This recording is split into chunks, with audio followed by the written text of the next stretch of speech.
First, preheat your oven to 375 degrees Fahrenheit. Melt 4 tablespoons of butter.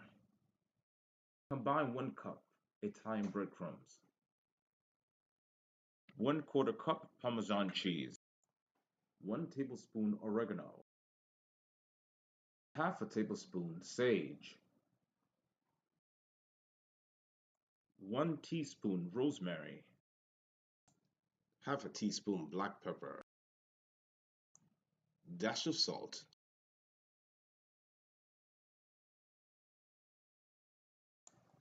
Dip pork chops into butter mixture and then into the bowl containing the breadcrumbs and coat thoroughly. Place into baking pan or dish. Bake at 375 degrees for 35 minutes or until browned.